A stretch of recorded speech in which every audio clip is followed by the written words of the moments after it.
Hello, dear friends, and welcome to part 3 of this softly spoken read-through of The Story of Art Without Men by Katy Hessel. A lovely antithesis to the very famous Story of Art that was published in the mid-20th century and didn't include any women artists, so this author is addressing that balance by writing a story of art exclusively about women and women artists from the 1600s onwards. And this next part, we cover off quite a large period of time, 1870 to 1940. We have a look at war, identity, and the Paris avant-garde. We're going to start with Impressionism. So, this quote here from Bertha Morisot, 1890. I don't think there has ever been a man who treated a woman as an equal, and that's all I would have asked for. I know I am worth as much as they. Very sad for somebody to have that viewpoint, isn't it? But departing from the traditions of the Paris salon and slick academic aesthetics, the artists who came to be known as the Impressionists emerged in Paris in 1874. They launched themselves with a radical exhibition that shook the art establishment to its core. They staged shows independently, hosted them in alternative spaces to the salons. The first was a former photography studio. The artists devised a style that was so revolutionary it was impossible to consider anything that came after without it. So of course this was a time of railways and industrialization, evolving around artists at speed. So the Impressionists strive to capture an ephemeral impression of something as opposed to a static fixed image. So they're rejecting the hierarchies of history painting, worked on smaller scales, and dealt with subjects like contemporary life, bustling outdoor Parisian culture. It was a movement that was both advantageous and limiting for women. So in the 1870s, artistic education was still restricted to those who could afford private tutorage, and social custom continued to prevent bourgeois women from wandering the streets unaccompanied. Men, on the other hand, could frequent bars and cafes, travel afar, and paint whatever and wherever they wished. So these locations became some of their key subjects and places where formative meetings were held. Café Guerbois and Café Nouvelle Athènes in Montmartre were favourites. I love Montmartre, very lovely part of Paris. Just a lovely walk down from the Sacré-Cœur. Female Impressionists were otherwise confined to drawing on their personal experiences and perspectives in private boudoirs and the domestic sphere. And one artist who took full advantage of these settings was Bertha Morisot, who we just saw the quote from. So, she made use of her access to upper-class women. She captured vividly and intimately their private worlds, lamenting their lack of independence, but also celebrating their small freedoms. She was the only female participant in the first 1874 Impressionist exhibition, and enjoyed a flourishing career and showed her work in all but one of their 8 exhibitions between 1874 and 1886, and her only absence was due to the illness following the birth of her daughter. She was praised for her quick, feathery, at times rough brushstrokes, as well for her subjects that ranged from daily life to the fashionable bourgeois. One of her finest examples of the latter is the reclining woman in grey, an unfinished-looking canvas with raw, bare edges acting to draw us into a sea of almost uncontrollable white and silvery splinter-like shapes. Here it is, the reclining woman in grey. So although we meet this woman in an interior scene, the warmth and radiance of her lively expression hints at the increasing confidence and independence of a modern woman. And the speed of her brushstrokes, Morisot's brushstrokes, replicate the pace of modernity, as if we're catching the subject in a fleeting world. She's born into an upper-middle-class Parisian family, and Morisot, along with her sister Edma, showed great artistic skill from an early age, and they were encouraged by their parents, who hired the foremost tutors for them, One tutor, who was stunned and shocked by the sister's talent, reported, "Your daughters have such inclinations that my teaching will not give them merely the talent of pleasing. They will become painters. Do you know what this means? In your environment, this will be a revolution, if not a catastrophe." What an interesting quote. So the young woman went on to be taught by some of the preeminent artists of the day, such as Camille Corot, and by 1864 had been invited to and accepted to exhibit at the prestigious Paris Salon. But despite early successes, in 1869 Edma was forced to renounce her artistic pursuits for marriage. And then the artist's sister at a window, painted the same year, Morisot captures her sister's sadness at her predicament, using an interior perspective with figures conversing on balconies, evident through the wide open window.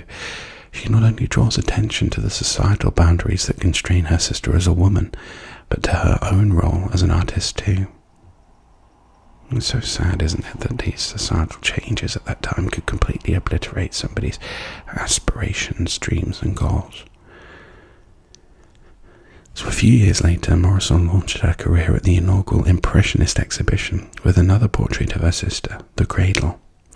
They dismissed the depiction of Edma and her newborn baby, calling it a sweet painting of motherhood, but it was so much more than that, brimming with both tension and tenderness. So although Edma appears to be gazing lovely at her child, her thoughtful stance and the diagonal line that separates the two figures seems to hint at the emotional complexities of being a mother, as we can see here. I agree, as a knee-jerk reaction, I do not get a sense of sweetness from this painting. The baby is looking away, the mother is looking down but almost through. There is a lot of tension in that image. So for the next decade, Morisot became fully immersed in Parisian life, selling her work through the renowned dealer Paul Durand-Ruel, exhibiting with the Impressionists and pioneering a subject previously little explored: children portrayed by their mothers. She also continued to radicalize painting. In 1880, her brushwork loosened, as seen here in the garden of Morcor, which revealed an oceanic way of painting with quick, colourful gestures that cave in on the scene. Constantly reinventing her style, Morisot veered towards symbolism in the 1890s before her life was cut short by pneumonia in 1895, leaving us to wonder what she might have made had she lived to witness the first decades of the 20th century. The American-born artist Mary Cassatt was the only non-European associated with the core Impressionists, and showing her work at 4 of the 8 Impressionist exhibitions, Cassatt was one of the group's leading figures. A Japanese print exhibition at the École des Beaux-Arts, which she attended in 1890, would provide a great influence on her art and its everyday subject matter, which were vibrant colours and flat planed forms. She was fortunate in having a supportive mother who accompanied her on her trips to Europe and encouraged her to make an artistic career, pursue one. Cassatt studied in Pennsylvania and arrived in Paris in 1866. Escaping to the French capital was popular among American women artists because the city offered them vast opportunities compared to the strictures of home. And out of the 1,000 or so American artists living there at that time, 1/3 were thought to be women. That's interesting. So she worked in a distinctly loose, gestural style. One contemporary commentator noted her portraits were a symphony of colour. Cassatt painted charming, intimate scenes featuring children and women of all ages caught in the moment.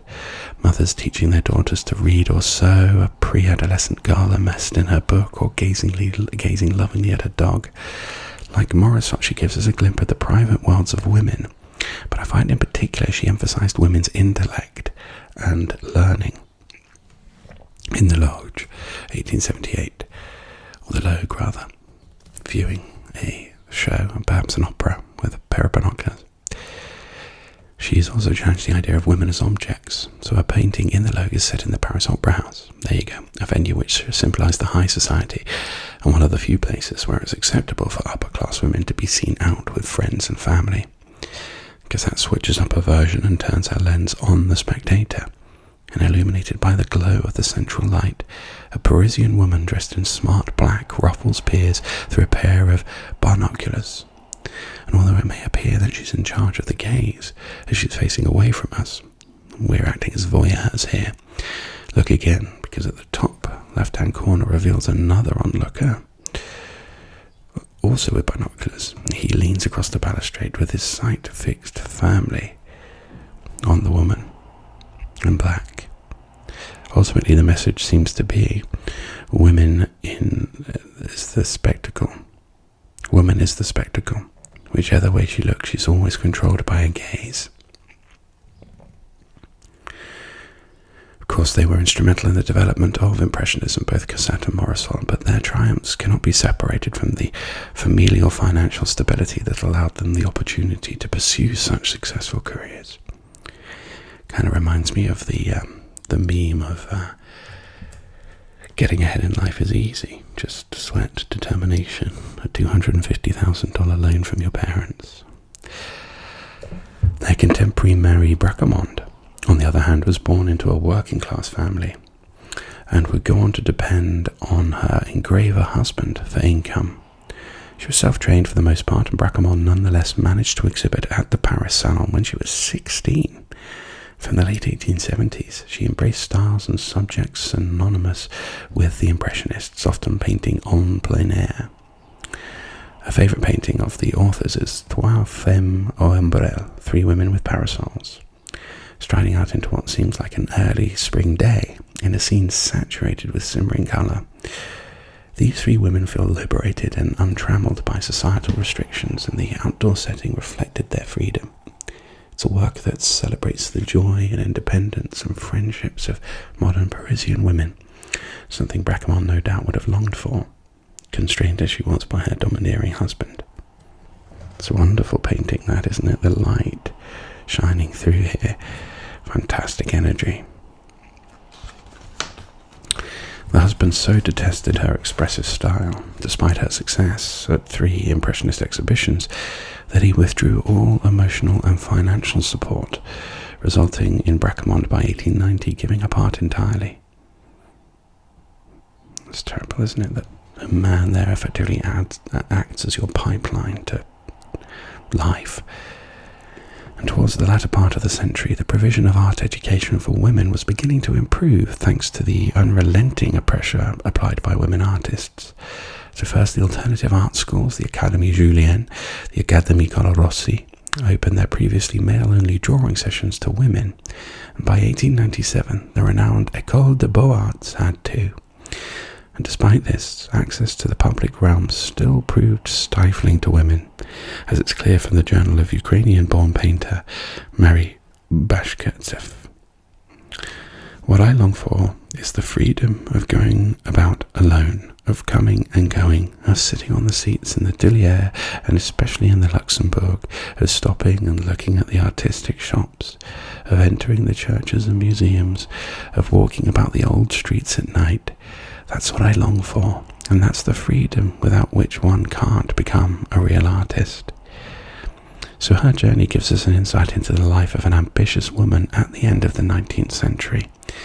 And although she died aged 26, her self-portrait with a palette, wonderful there, realised just 1 year earlier, shows us a woman radiating determination. She's gazing directly outwards, looking at us or perhaps herself in the mirror, or at her canvas that appears imbued with confidence, her palette covered in paint as if she were about to conquer the work in front of her. She's forever immortalized as a serious and dedicated artist. Change was afoot. Women now had access to the most prestigious schools of the day, and finally, the life room. The undeniable irony is that as soon as this happened, the most popular subjects depicted switched from momentous grand historical scenes to images of daily life, subjects that women had been painting for centuries. Funny that. And in the years leading up to the 20th century, sculpture also broke free of its classical roots, pioneered by Camille Claudel, sensual and erotic, with bodies dancing and entwined. Claudel's intensely passionate compositions pushed forth expression in sculpture. Wonderful sculpture there, the movement of the waltz here of 1905. Trained at the Académie Colarossi, Claudel went on to work as a studio assistant for Auguste Rodin, with whom she had a love affair. A remarkable work from this era was the waltz, full of desire, emotion, excitement and lust. This features a man and woman entangled in an all-encompassing dance. Like so many women artists, Claudel has often been overshadowed by her male lover. Despite her influence on Rodin, critics continued to position her as his follower. Her frustration at this injustice led to her distancing herself from him and taking her work in a new direction. But following the departure, Rodin and his community cut her off, cementing her outcast status in a tight-knit art world. And in 1913 she entered an asylum, where she remained until her death. Although her brother staged a posthumous exhibition of her work 8 years after her death, it was derided and dismissed. Her work was not taken seriously again until the feminist era of the 1970s. That is genuinely tragic. Self-portraiture. Georgette Chen here in 1943, saying how modern art attempts to represent the lives and reality of those around us. If we observe carefully, we'd be able to see the beauty in ordinary things that would not typically be perceived as beautiful. So before we get into the isms of the avant-garde, such as Expressionism, Fauvism, Cubism, Orphism, Futurism, Constructivism, the so-called defining European styles of the early 20th century, let's look at the women artists working at a similar time who turned the gaze on themselves and cast out careers independently of any male. What makes modernism modern is the participation of women artists and the freedom with which they could paint. Travelling independently across America, Asia and Europe, often enlightened by the French modernist, most claimed rooms of their own and presented the self with new meaning. So a self-portrait can prove revelatory. It tells us how someone looks at themselves, what they wanted to project. Through this genre, women artists showcase their newfound liberation. Unafraid to disclose truths, they conveyed with confidence their inward thoughts, desires, the aging process, and some, for the first time in Western art history, painted themselves nude. It's no coincidence that these artists either lived in, were from, or travelled to Paris. In anticipation of visiting Paris, Paula Modersohn-Becker wrote, "I hope to learn many things, particularly because there is a wonderful anatomy class dispensed free of charge at the School of Fine Arts, which will make up for my inadequate knowledge of anatomy. Nowhere else are girls offered such a thing." And this new breed of artists included the Finnish painter Helene Schwerbeck. Her artistic talents were evident from an early age. Here is a self-portrait, and a self-portrait with red spot. It's a very interesting contrast there, isn't it? Self-portrait, black background, self-portrait with red spot. Slightly horrific. Following an accident in childhood that left her with a limp, her father, her biggest champion, gave her a set of drawing pencils. She later said, "When you give a child a pencil, you give her an entire world." And she was right. By the age of 11, Schwerbeck had enrolled in the Finnish Art Society, and by 18 had arrived in Paris, where she remained for 6 years. Setting up en plein air, painting landscapes, still lifes and portraits, she studied at the Académie Colarossi and travelled widely, including to Brittany, northwestern France, and St. Ives in Cornwall. Of particular interest are Schwerbeck's self-portraits. The first were created when she was just 22, and the last at the age of 83. These enigmatic paintings reveal not only shifts in artistic fashions, the increasingly fragmented image, but also a woman battling with the looming notion of death. Where the early self-portraits have a fresh, youthful and hopeful quality, in those she painted later, Executed with merely a few lines, she appears haunted, almost ghost-like. Painted with subdued palette and imbued with a serene tenderness, the self-portraits of Gwen John are sometimes compared with Schwerfbeck's. She's a Welsh-born artist who also ventured to Paris following a stint at the Slade School of Art in London. Never conformed to a specific avant-garde style, John's paintings project an inward view of her reclusive private world. Though they're small in scale and of single subjects or objects, there is a sense of power in them. There is, isn't there? This evocative chair with things ready to go out by a window, as if that's all that's needed, and this rather stoic glare of the artist.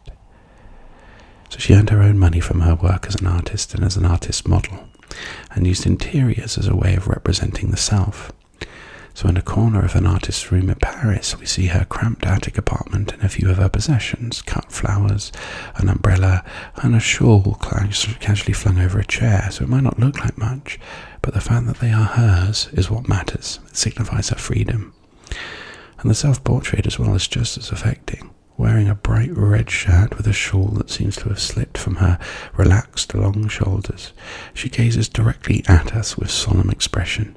Yet she's at ease with herself, surrounded by nothing but an auric haze of gold paint. So although she's dressed up, she isn't an object. And although she's watching us, we seem to be below her. She's silent, reclusive, introspective and firm. And in the words of artist Celia Paul, I have learned from John that you don't need to shout in order to make an impact.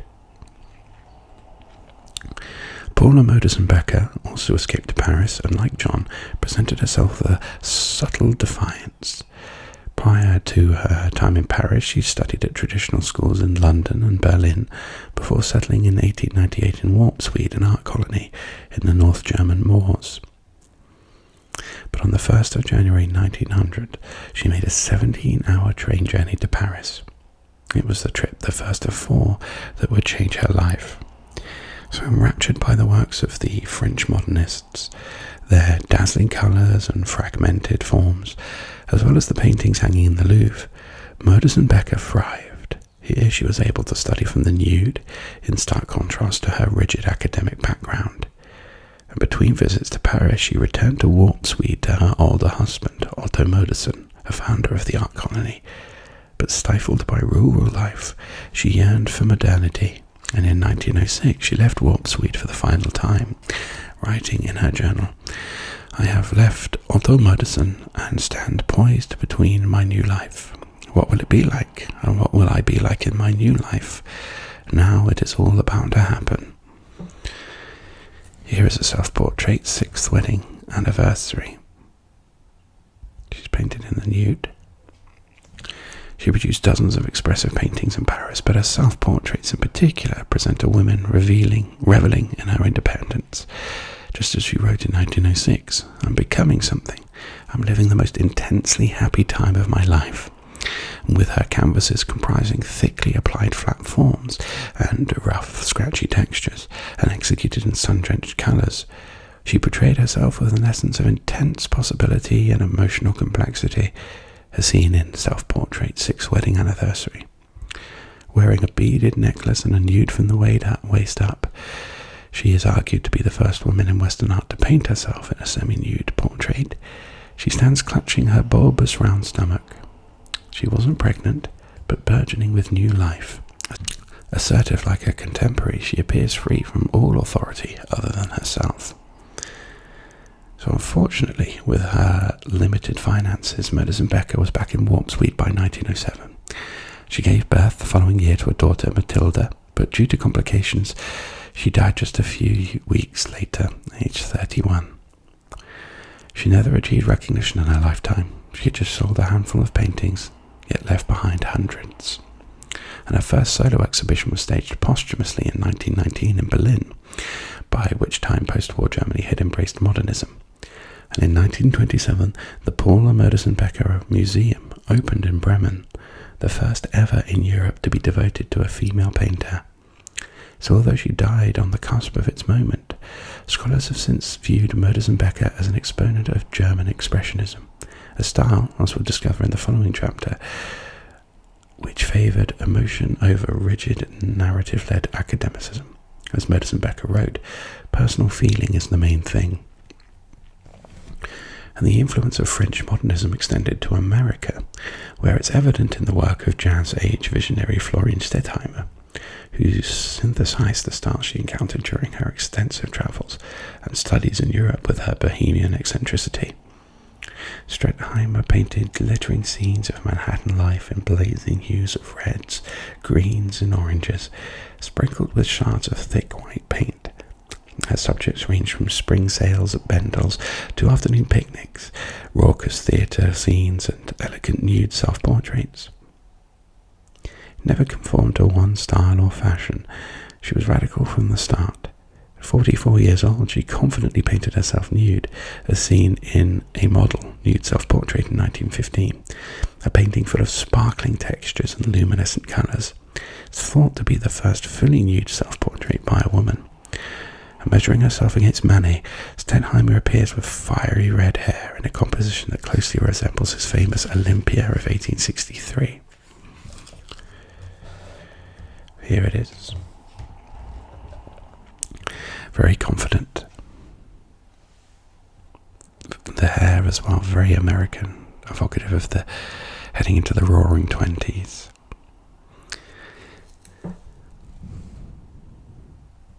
Working slightly later and exploring a range of painterly styles was the remarkable Georgette Chen, who was born in Zhejiang, China. Chen spent her adolescent years in Paris and travelled extensively between China, France and the US.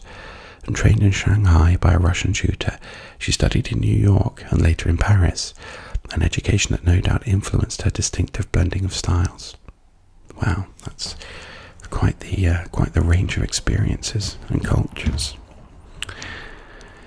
She says, she later reflects, although I belong to the modern school, I feel that I'm not able to imitate any specific style. I paint what I see, whether it be a landscape or a figure, which is evident in her self-portrait here in 1934.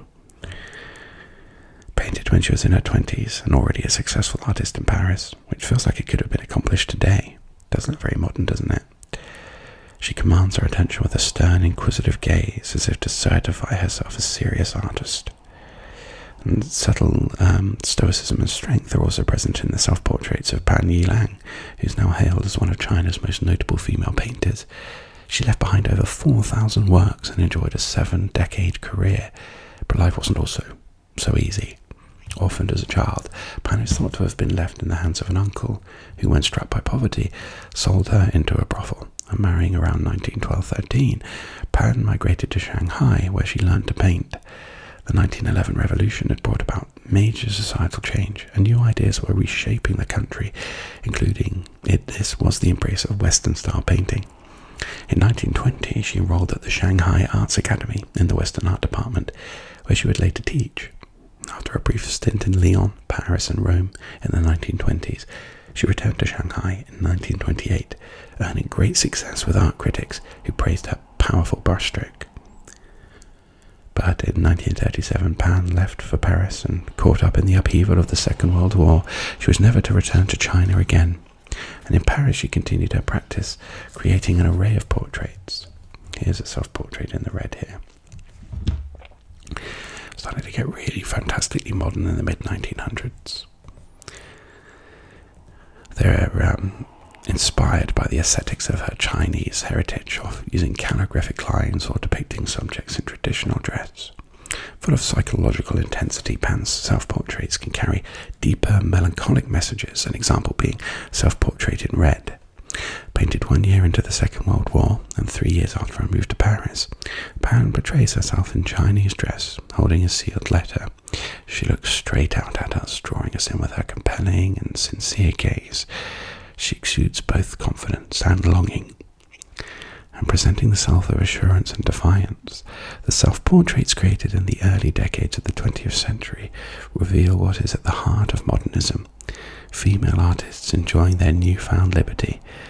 And although we go on to meet many other artists exploring self-portraiture, These artists give us a glimpse of the range of radicalism that women were expressing, immortalizing themselves on their terms, and as they wished to be remembered.